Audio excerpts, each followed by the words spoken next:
audible to everyone? Yeah, good. So, the introduction part is done. So, I'll quickly go ahead. So, I've been doing technical analysis full time for the last 10 years almost now.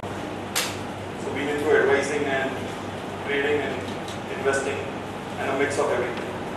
So, the bigger problem is, my topic today is technical analysis, not just about trading. So, most of the times, whenever we hear about technical analysis, it is all about buy at 100, stop loss 94, target 110. That is how it has been put out to be. And there are definite reasons for it, because that is what sells. So you can sell advisory products, you can be on TV, you can keep talking about buy and sell calls. So, and most of the technical analysts are generally traders with an extreme short-term time frame. So I see a lot of people being day traders also on technical analysis, which itself is a policy in the first place, because in technical analysis you can't have a time frame for 15 minutes, because you are playing momentum, which is not going to be analyzed by charts, because there is one person sitting around somewhere who can move the charts by half an hour. One order can change the prices, so you can't analyze it. So I'll be focusing on how to look at technical analysis in the first day of part of the session towards investing also. So for example, whenever I need a lot of technical analysts, they are basically focused about day trades, short-term trades. Barely any people actually hold stocks for more than 3 months, 6 months, 12 months, etc. And most of the people actually don't have a portfolio as such. And that is where, when you look at compounding, it doesn't come into place for a trader. So, this is what you can have a nice joke on technical analysis to start with. Listen, you should buy a stock whenever the chart looks like a squirrel sitting on a clown's shoulder. That's called technical analysis. I'm not going to do that. Good, because it doesn't work if everyone does it. Alright, so technical analysis is something again which is so this is the biggest myth which we have on technical analysis. Everyone puts out charts saying this is a buy, this is a sell. Nowadays with WhatsApp, attaching a chart is easier. With Twitter and various media, it has become much more easier to share charts. And then, मैंने बोला था, whereas what matters in the markets मैंने किया था, because that is where your profit and loss gets seen, right? So, and there are so many business channels and so many analysts. Alright, there are more analysts on a business channel teams than with a broking outfit or a buy-side firm. So, for example, I head technical research for an institutional outfit. My name is head, but there is no tail around it. So, there is just a single person team. But a business channel or an advisory firm has much more number of analysts working there to pull out trades for you. So that is the myth. So you get a call at 3:15 from a broking out from a business channel, BTST call. Right? How many of you actually see business channels? Good to know that people don't see it. So this is what happens.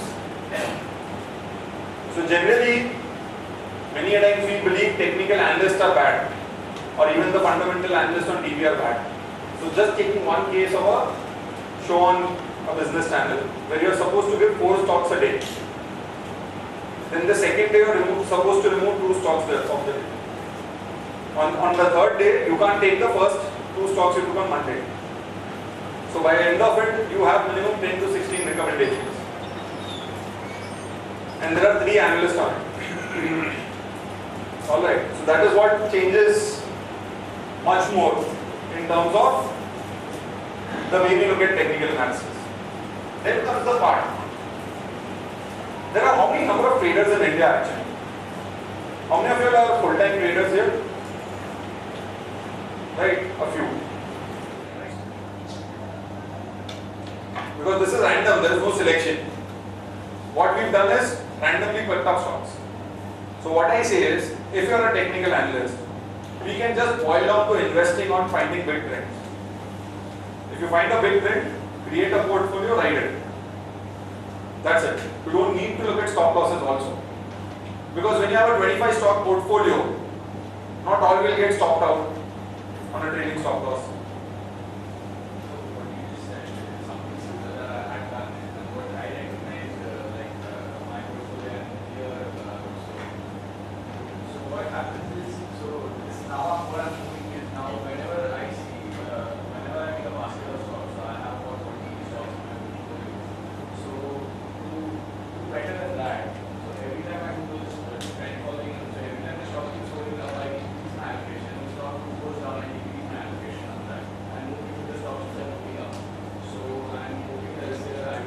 So for example, why is it difficult to beat a small cap index? Because what is a small cap index? As the prices go up, the weightage for that stock goes up. So in 2012, ITC was the largest weightage stock. Alright. So what I say is, if you find a big trend, you should be only focusing on simpler stuff. And if you invest on this basis. So first is, when do I allocate big? Whenever I find a big trend. So that is the first part of being a long-term investor. Because if you buy it in 2009 or in 2014, it's very difficult to lose money. Alright. The next part is, how do we buy on further dips? Okay. So now we looked at what the first part was. We looked at buying at simple all-time highs. Alright. Now we go to the next part, is investing. So I am not going into selection. I am trying to go into allocation part. Where should be my large capital be deployed in the markets? So the first one is what? Finding big multi-year trends, which was 2005, 2014, maybe 2017, 18. Whenever we start making new all-time highs, maybe the last high is at 8800, 8750, the next one is at 9100. I know at those points I have to allocate larger capital. Selection is totally different. Because somebody would like metals, somebody would like pharma, and differentiation on returns will be always there. But if my allocation is higher, so somebody who's put 10% of net worth at that point and made 100% returns, and somebody who's put 40% net worth and made 25% returns, they are both the same. Because you are anyways beating the fixed deposit by a big margin. Alright. So now we look at bottoming out zones. So now we get a bit technical when we look at RSI without the complications of weekly RSI, range shifts, etc. So I have a very simple rule as an investor, not as a trader. Because as a trader, what happens is, you have stop losses, you have leverage. If you don't have leverage, you don't beat the markets as a trader. It's tough. Alright. So I have a very simple rule on RSI. So it is subjective, it is not something just this happens, I'll buy or I'll sell. So the first part is, if we go to 30 RSI, are there any technical reasons for me to buy?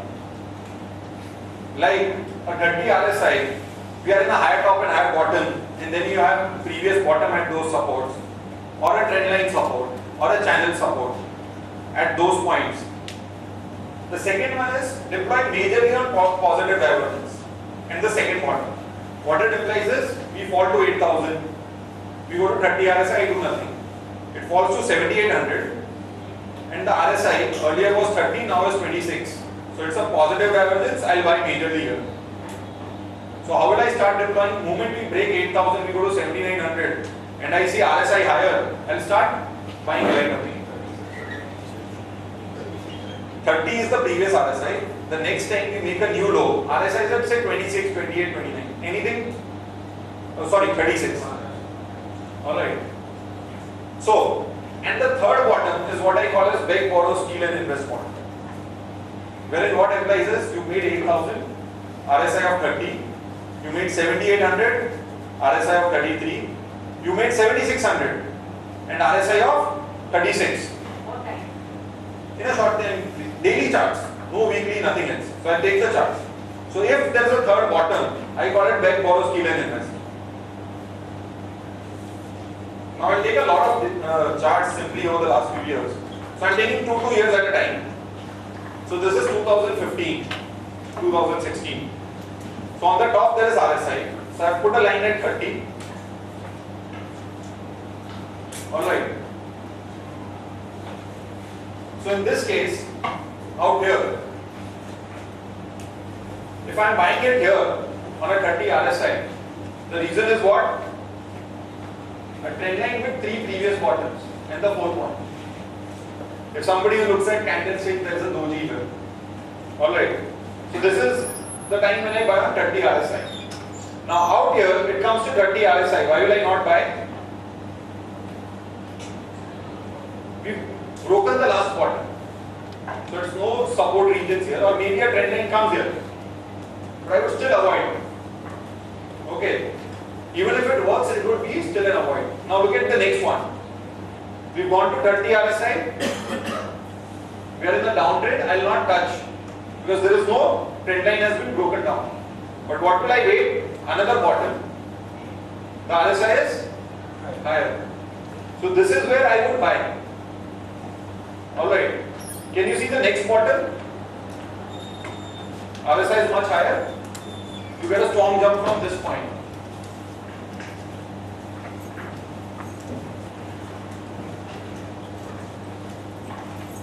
Can you see it again? 2 bottoms, higher RSI. Again the next time. But this time around, we did not get much of a jump. So in this case, we did not get much of a jump. You might get stopped out, or maybe your portfolio is stuck. You bought at what? You bought at 7,800, you are stuck in that portfolio. As an investor, you can digest 20% drawdown. As a trader, you cannot. You are dead. Then look at the next one.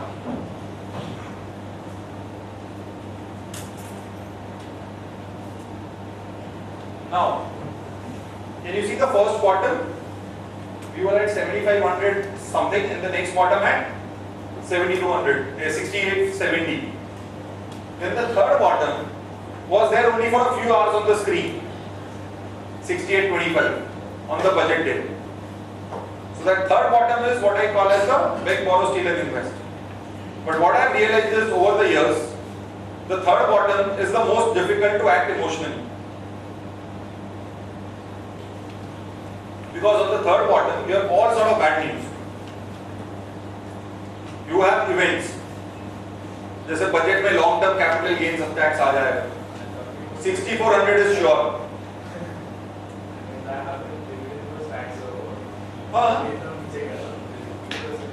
Exactly, so it went down for 2 hours. Alright. So this looks good in hindsight, right? So the only reason I can say this is because I have a presentation done on 13th of February with a title, Beg, Borrow, Steal and Invest.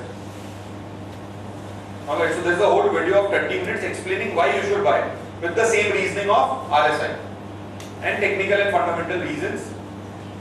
Just to add more, so you have to put PE, you have to put world markets so that people get influenced to buy.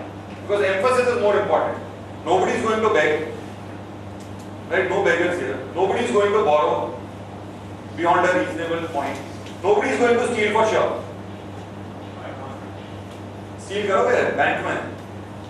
Right? So the whole point is you will not be stealing money. Standard one, nothing. Right? So I don't play a lot with parameters, I try to understand it objectively. So in this case, so as an investor, what should I do? So what I do personally is, because every one of us has cash flows, those who are not full-time traders will have cash flow from business or from your salary. So the actual method which people teach you is SIP, buy on first of the month. The most stupid method, but the best one for an AMC. Because there is no business where you get an order on the first day of the month. And the payout also. So SIP is an amazing product. So what I do personally is, I keep saving money and deploy whenever RSI goes to 30 in parts. So 50% on first RSI to 30, 50% on a divergence. Because it's a buy and hold portfolio. When did you exit it in the earlier one when it was positive? So exactly as I said, in the first part, we looked at what? finding trends and getting out at bottoms being taken out. So in this case, you will be out here when this bottom breaks, and the next time it doesn't cross a high, so you are not back in. But as I said, only doing that मजा नहीं है ना, कुछ बीच में तो करना पड़ेगा ना पूरा साल, right? So for example, in current markets, if I were to go on Dow theory, there is nothing there for me to buy till the time we cross 8750 or 8600. So there is no reason. So how do we do the next part? So first we learned finding simple multi-year trends. Now we are looking at investing at the bottoms as a trade or as an investor also.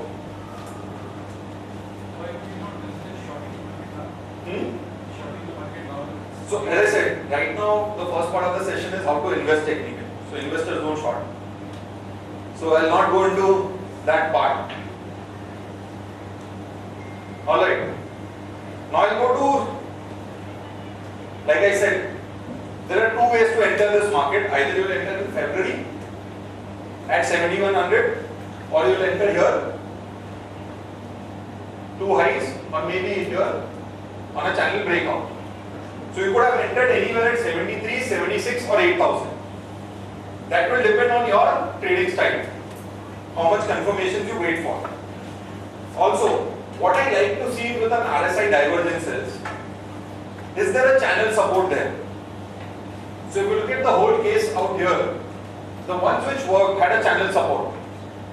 The one which did not work in the middle did not have a major support area at that point. It worked, but it did not work the way I want. I want a 6 to 10% bounce after a positive divergence buy. So that is my minimum case. To complicate it, you can use Fibonacci retracements in the next stage. कि भाई इधर मैं reduce करूँ. But so whenever there is a channel support followed with a positive divergence, risk reward ratios are 1:5.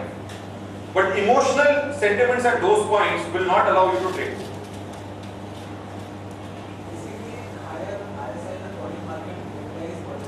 Exactly. So you make a low, make another low, but RSI is higher. So if you look at RSI in this way, when will you be looking at your RSI? Only when you make newer lows or newer highs. You don't look at RSI on a daily basis. Now it takes 2 more years. Now in this case, why am I not deployed as of now?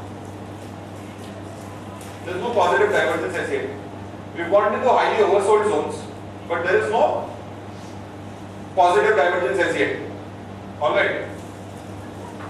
There is no channel support. This is the first time we've broken the previous low. So the trend is gone. Now 2013, 2014.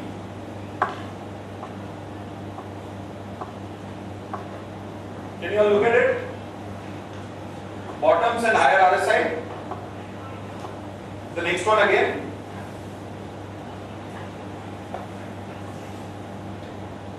Now this comes the toughest one. Can you see 2 bottoms and higher RSI almost similar? So that's a divergence. Then comes the third bottom.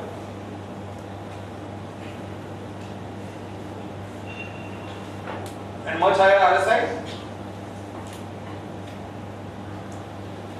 So can you look at this? You have 2 bottoms. RSI is positive divergence. The third bottom RSI is much more higher. Alright, but this is a tough one to buy because August 2013 you had QE problem, you had USD INR heading 68.80 and you had a long term trend line being broken down. So I said beg, borrow, steal on the third bottom, whenever it comes, it is highly contrarian because everything which is happening in the markets is opposite. Alright, so this was August 2013. Then I said, can you see higher tops and higher bottoms is in place? Post that. Now, we go to 30 RSI at 6000 Nifty and there is a previous bottom